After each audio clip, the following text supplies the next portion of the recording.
আমার মেয়েটার আজ বউ হয়ে স্বামীর ঘরে থাকার কথা ছিল, কি হলো? মেয়েটার মুখের দিকে তাকানো যাচ্ছে না।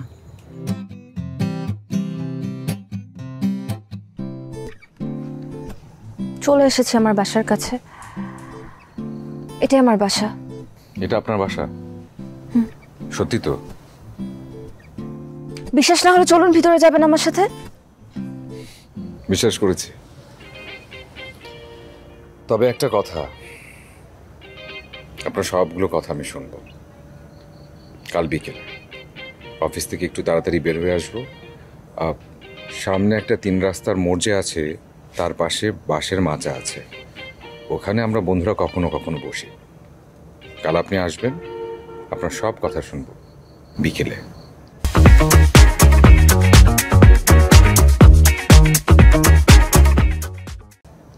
আপনি সত্যি আমার কথা শুনবেন? সত্যি, কিন্তু এখন আপনাকে দ্রুত বাড়িতে যেতে হবে।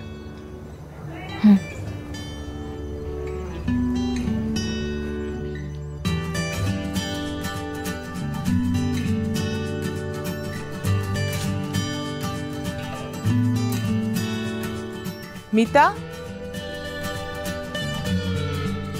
কই গিয়েছিলি? হেনাদের বাড়িতে। হেনা বাড়ি মোড় পর্যন্ত পৌঁছে দিয়ে গেল।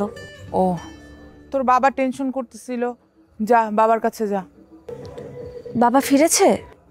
ওই যে বসে আছে তোর জন্য, যা বাবার কাছে যা। বাবা, বাবা। কোথায় গিয়েছিলি মা? এই তো একটু বাড়ি থেকে ঘুরে আসলাম। সারাদিন বাসায় বসে থাকতে ভালো লাগছিল না। শোন, তোর বড় মামা ফোন করেছিল, মাস্টার্সটা কমপ্লিট করে ফেল, ওখান থেকেই করতে পারবি, সেই কথাই বলছিল। দেখি, আমি ঘরে যাচ্ছি বাবা। শোন মা, মানুষের জীবনে না অনেক ঘটনাই ঘটে যেটা হয়তো ঘটবার কথা ছিল না। নিজের ভুলেই হোক অথবা ভাগ্যেই হোক, সেটা মেনে নিতে হয়, থেমে থাকলে চলে না। তোর ইচ্ছের কখনো অমত করিনি, আগামী তো তুই তোর সঠিক ভাবনাটা ভেবেই সঠিক পথে এগোবি।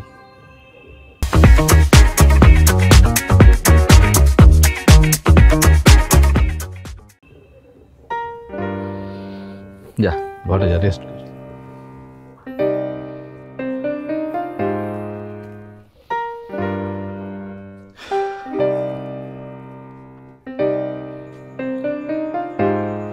আমার মেয়েটার আজ বউ হয়ে স্বামীর ঘরে থাকার কথা ছিল, কি হলো?